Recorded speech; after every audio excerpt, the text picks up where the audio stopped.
Some tales are not born of love but of command. In Blackthornne Valley, where mist clung to the ridges like a shroud, one such command was given. A mother must take her own son as her husband. It was spoken aloud, not whispered in shame, but declared as law before the entire congregation. That single decree, delivered by the elders without trembling voice or softened word, began a curse that would hollow out the family line until, 8 generations later, it finally caved in on itself. The valley seemed built for secrecy.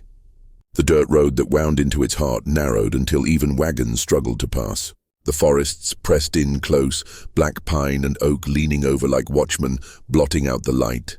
The air was heavy, wet with the scent of iron and rot, as if the land itself had been bled once and never healed.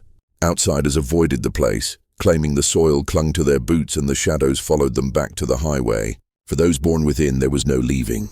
Their lives were bound by blood, their fates dictated by 5 ancient men who called themselves the Council of Elders. Elena Blackthornne never imagined the elders would turn their eyes to her. A widow, she thought her suffering complete, her duties fulfilled.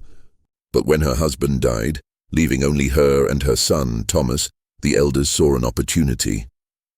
To them, purity was sacred, more sacred than scripture, more binding than the cross. Their genealogical staff, carved with generations of names and unions, demanded that the circle remain unbroken, and so the order was given. Elder Morai Crane, his voice like brittle wood snapping, announced it. The blood must remain whole. The circle unbroken. The womb is not finished. Those words were not suggestion. They were law. Thomas, standing stiff as a soldier with his rifle slung across his shoulder, did not meet his mother's eyes. She could not find her voice. Neither dared protest. Everyone in the valley remembered the Hendricks family, the ones who refused. Their cabin had burned one winter night, their bodies found blackened in the snow. None doubted who had struck the match, so the preparations began. Pine boughs were cut and hung in the chapel. The hymn books were opened, though no hymn would be sung. At the altar stood Elder Crane, the genealogical staff planted upright where a Bible might have been, as though it was scripture itself. Elena wore her grandmother's dress, yellowed and brittle, its lace stiff as parchment. Thomas, pale and rigid, looked less like a groom than a man being marched to the gallows. When the vows came, her words cracked into whispers. I do. His voice followed, hollow. I do. When the kiss was demanded, it was no act of love but the sealing of a curse. Salted tears met the taste of iron, and some said the wind outside the chapel went still, as though even the valley held its breath. That night, the first link in the chain was forged, a chain that would tighten. Every cursed tale begins long before its most infamous act. Elena and Thomas were not the first, and they would not be the last. Their marriage was simply another knot tied in a rope that had been coiling for centuries, a rope spun from secrecy, fear, and the obsession with blood. To understand why the elders decreed such a union, one must look back into the valley's oldest shadows, where faith twisted into law, and law hardened into ritual. Blackthornne Valley was settled in the late 1700s by families fleeing debt, war, and shame. They carried with them little more than tools, seed, and an unyielding suspicion of outsiders. At first, the valley looked like sanctuary, fertile soil, endless timber, and caves that breathed cool air in summer. But isolation has its own hunger. Roads washed away in floods, bridges rotted, and winters sealed the valley like a tomb. Cut off from the world, the families began to look inward. And when famine, disease, and infant death came, as they always did, the elders told the people that their suffering came not from hunger or cold, but from impurity of blood. So they began to watch the marriages. Not with pride, but with vigilance. Who wed whom, which child came from which womb. Every detail was carved into the genealogical staff. By the 3rd generation, outsiders were forbidden from marrying in. By the 4th, cousins were bound together in unions under the guise of keeping the circle whole. And by the time of Eleanor's command, even mother and son could be joined if the council deemed it necessary. To them, blood was a relic, and relics were not to be shared. Whispers of resistance never lasted long. The valley had a way of silencing dissent. The Hendricks family's fate was only the most remembered. Their cabin reduced to ash, their children found stiff in the snow. But there were others. The Marrow brothers vanished after refusing to wed their nieces. A girl named Leela fled into the forest rather than be given to her uncle. Her body was later found tangled in roots near the riverbank, her hair washed with mud. Whether these were accidents, punishments, or sacrifices, none dared ask aloud. Folklore outside the valley painted it as a place of shadows and half-truths. Travelers spoke of cabins where the faces looked too similar, of children who stared without blinking, of voices carrying in the mist long after the church bells had fallen silent. A preacher from a neighboring town once tried to reclaim the valley for Christ. His bones were found years later in a cave, his jaw broken, a small wooden cross still tied to his neck with rotting cord. Generations of Blackthornes, Cranes and Mallows were born into this tightening circle, each more frail than the last. But the elders clung to their doctrine. They said every birth was proof of God's will, every deformity a test, every miscarriage a punishment for doubt. Faith was bent into a cage, and the people inside learned not to question, only to endure. By the time Elena stood at the altar beside her son, the history of such unions was already etched into the marrow of the valley. She was simply the latest vessel. To the elders, she was not a woman but a womb, not a widow but a link in their unbroken chain. And the chain, they believed, could never be allowed to fall slack. Yet even as the vows were spoken, even as the valley hushed itself into complicity, cracks were beginning to spread. Outsiders had begun to hear stories again. Strange births, strange burials, strange silences that clung to the hollows. And like all secrets, the truth of Blackthornne Valley could not remain buried forever.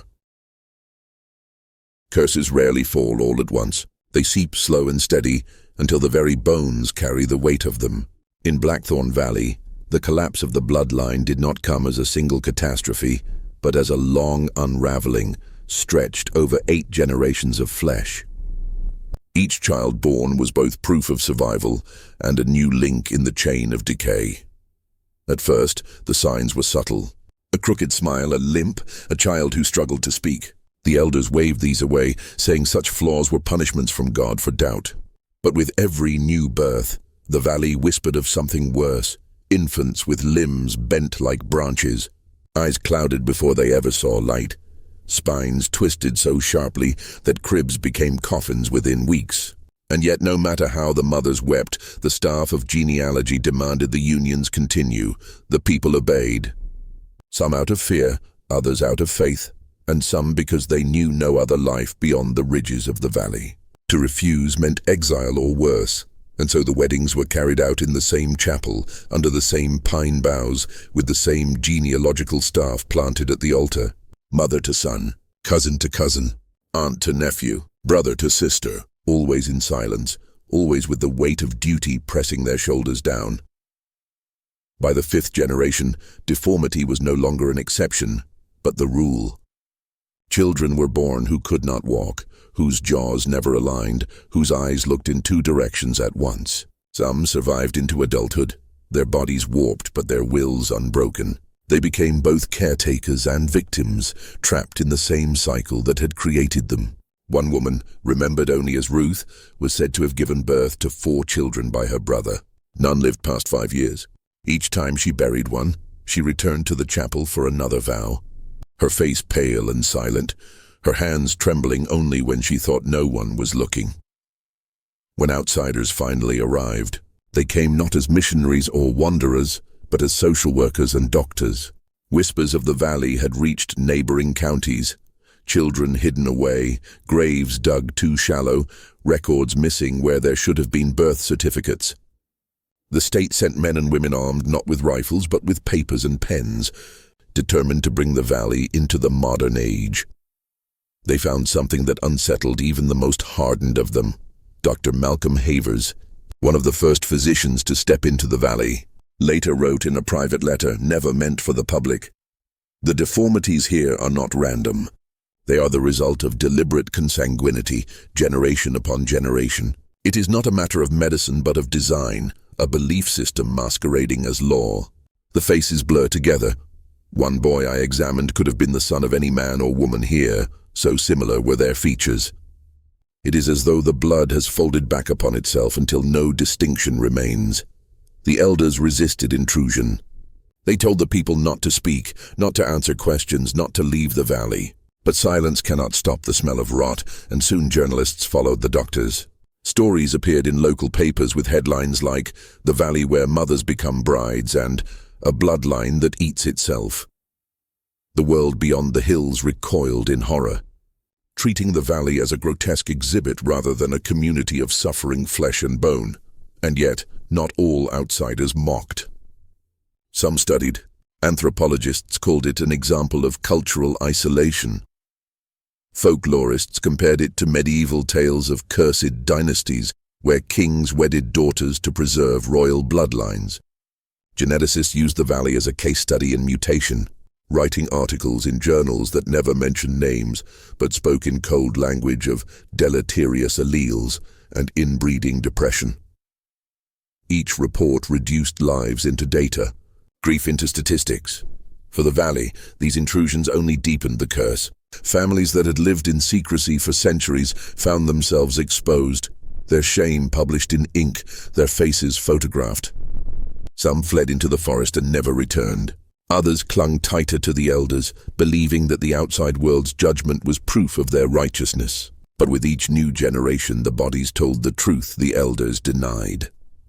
The most haunting artifact to emerge from those years was a simple wedding ring. Passed down through the family lines, it was said to have first been given to Elena on the day she wed her son. It was plain, unadorned, worn thin by decades of when the story of Blackthornne Valley began to seep beyond the ridges. It did not travel with the voices of its people. It traveled with the whispers of outsiders, doctors, reporters, and folklorists who came searching for proof of what they called the most cursed valley in America. They arrived with notebooks, cameras, and curiosity, never realizing that curiosity in Blackthornne Valley was a kind of trespass. And trespass was never left unpunished. The earliest were journalists, drawn by rumors of mothers made brides and children who bore their father's face twice over. In the 1930s, a reporter from St. Louis named Henry Caffrey spent 3 weeks in the valley, walking from cabin to cabin, scribbling notes. His article, "In the Valley Where Blood Marries Blood," caused a sensation, painting the people as grotesques, a carnival hidden in the hills. But before the issue could even reach the stands, Caffrey vanished. His notebook was later found near the riverbank, its pages soaked and warped, every word blurred into ink blots. The article was never published. In the 1950s, state officials arrived under the guise of welfare inspections. They carried clipboards and flashbulbs, photographing homes where children with twisted limbs sat in the shadows. Locals said the officials left with more than photographs. 2 men never returned from their trip up the ridge road. Their car was later found at the tree line, doors open, headlights still glowing. No trace of the men was ever recovered. The state quietly closed the file, and no further inspections were attempted. Folklorists came too, eager to gather the valley's oral traditions. One professor from the University of Kentucky recorded hours of interviews with elderly residents, capturing fragments of hymns and strange genealogical chants that repeated the words, "Circle unbroken, womb unending, seed unspilled." When the professor returned to Lexington, he stored the tapes in his office. A week later, the building caught fire in the night. The flames spread too quickly, as if fed by something unseen. The tapes melted into silence, leaving only fragments of warped voices on half-burnt reels. Even churchmen were drawn into the valley's orbit. In 1964, a small revival group traveled into the hollow with guitars and hymnals, believing they could bring the light of Christ to the people. Their camp was found abandoned 3 days later. Instruments lay in the dirt, their strings snapped. Hymnals were shredded, pages scattered across the forest floor like fallen leaves. No bodies were ever recovered. Locals said the forest had taken them, that the valley did not tolerate new gods. But perhaps the most chilling stories came not from those who entered the valley, but from those who tried to leave. A handful of families escaped, settling in nearby towns under new names. Their children grew up under the shadow of half-truths marked by whispers and stares. Some claimed to see the valley in their dreams. Endless mist, the chapel door always open, the genealogical staff standing tall. One man, a grandson of the Blackthornes, was said to have taken his own life after carving the words "Circle Unbroken" into his walls. Each letter traced in his own blood. Artifacts slipped beyond the valley too. The genealogical staff was said to have been burned, but fragments of wood matching its description surfaced in an antique shop in Tennessee, carved with half-erased names. The shop burned down the following month, owner and family trapped inside. More enduring still was Elena's ring. Wherever it surfaced, misfortune followed. A car accident, a house fire, a child born still. Whether coincidence or curse, no one kept it long. By the late 20th century, Blackthornne Valley was almost empty. The cabins sagged into themselves, fields were reclaimed by weeds, and silence stretched across the ridges. But silence does not mean absence. Hikers who wandered too far into the hollow reported hearing voices, not shouts, not songs, but a low murmur, as if dozens of mouths whispered at once from beneath the earth. Some swore they saw pale figures watching from the tree line, faces too similar to be strangers. Eyes too clouded to be living, those who came seeking truth often left with less than they brought. Sanity, safety, even their own lives. The valley was not a place to be studied or saved. It was a wound that resented being touched, a silence that resisted speech. And for those who disturbed it, the punishment was always the same: erasure. In the end, the valley's story was told not by its people, but by those who vanished trying to capture it. Each disappearance, each fire, each death added to the legend, until the valley itself became less a place than a warning. Do not go where blood is worshipped. Do not speak where vows are broken. Do not linger where the circle tightens. The visitors learned too late when the cabins of Blackthornne Valley sagged into rot and the last generation slipped into silence. Not everything was buried with them. From the wreckage of a family bound by blood and vow, fragments endured. Relics that seemed to carry the curse forward, refusing to vanish. Of all these, none was more feared than the ring. It was said the band had first belonged to Elena, the woman forced to marry her own son. A thin circle of gold, too simple for the weight it carried, it passed from finger to finger down the generations. Mothers gave it to sons, brides to grooms, children to children, until it was no longer clear whose ring it had ever truly been. The band had grown darker with time, the metal tarnished in a way no polishing could undo. Those who touched it swore it was never cold, always warm, as if a finger still clung to it. When the valley emptied, the ring did not stay behind. Some say it was taken by one of the last daughters who fled into the lowlands, a woman desperate to keep some trace of her family. Others claim it was stolen by a curious outsider, one of the officials who entered and never spoke of what he found. Whatever its path, the ring surfaced again and again, like driftwood returning with each tide. In Tennessee, it appeared in a pawn shop, slipped onto a velvet tray among wedding bands. The owner sold it for $20. Within a month, his house burned, taking him and his wife with it. Investigators said faulty wiring. The neighbors whispered otherwise. In Arkansas, a young bride wore it at her wedding, laughing as she told guests it was an heirloom of strange origin. Before the year ended, she was dead, her husband arrested for her murder. At the trial, he swore the ring changed her, made her cruel, made her whisper at night in a voice that wasn't hers. The judge dismissed his words as madness, but the jury could not stop glancing at the dull gold band, sitting silent on the evidence table.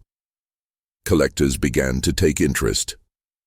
In the 1980s, an antiquarian purchased the ring at auction, calling it a fine piece of Appalachian history.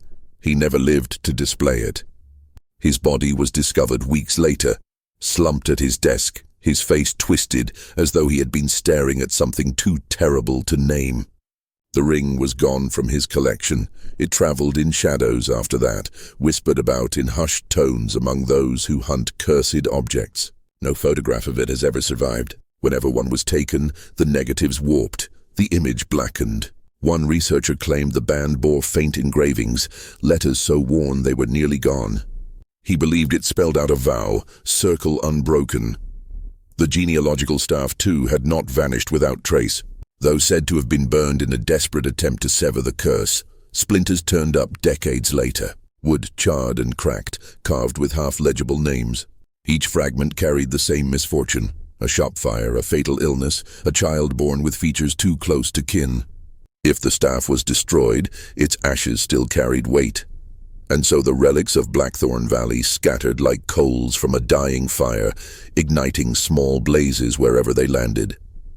The valley itself sank further into ruin, its chapel collapsing, its grave markers leaning like teeth in a skull.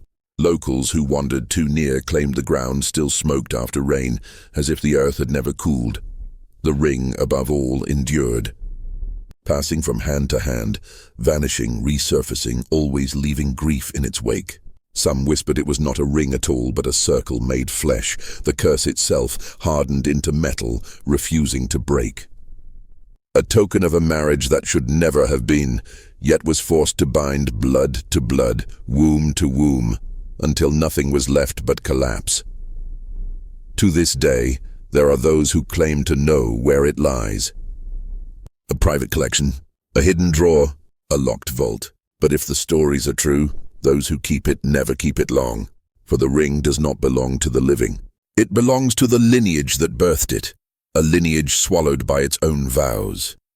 And until the circle is broken, it will keep finding new fingers to claim. The ashes may have cooled, the cabins may have fallen, but the curse still wears its gold. There are valleys that history forgets, and there are valleys that choose to forget themselves. Blackthornne was the latter, a place that consumed its own memory, leaving behind only fragments. And yet the fragments were enough to terrify, enough to remind us of the one truth repeated by every voice that ever escaped its hollows. The circle does not break. The genealogies end in ashes. The cabins rot into the soil. The chapel door swings loose, hinges rusted to nothing. Yet in the stories, the circle tightens again and again. Elena forced to wed her own son. Their descendants tangled in blood until faces blurred and children carried the weight of too many fathers, too many mothers. Each vow taken in whispers, each generation collapsing a little more until the eighth broke under the pressure. That collapse should have been an ending. But endings rarely come clean. What survives instead are shadows. A ring that will not vanish. Ashes that still smoke in the rain. Whispers carried down ridge roads by those who swear they hear hymns at night, though no one has sung them for half a century. Hunters lost in the forest who stumble out pale, shaken, claiming they saw children watching from the trees. Faces too familiar to be strangers. A valley emptied of its people, yet never truly empty.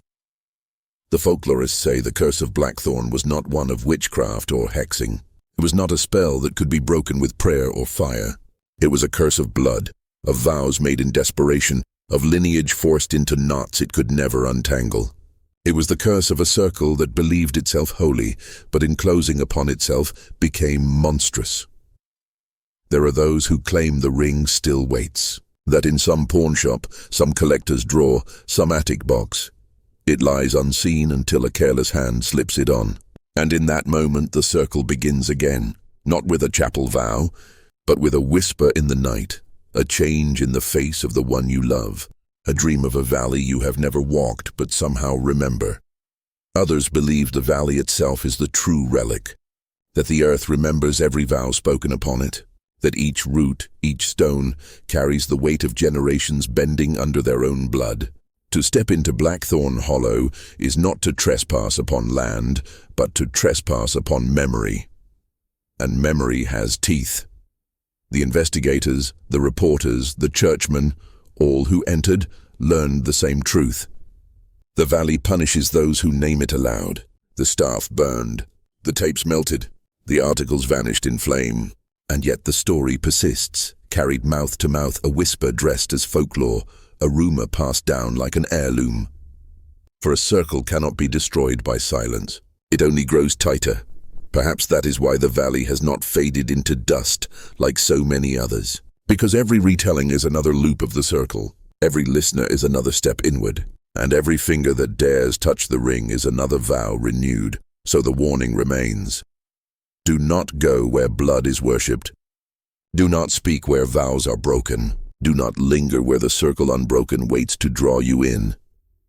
For Blackthornne Valley may have collapsed by the 8th generation, but a circle does not end where it breaks. It ends only when no one remembers it at all. And tonight, by hearing this story, you have remembered the circle holds.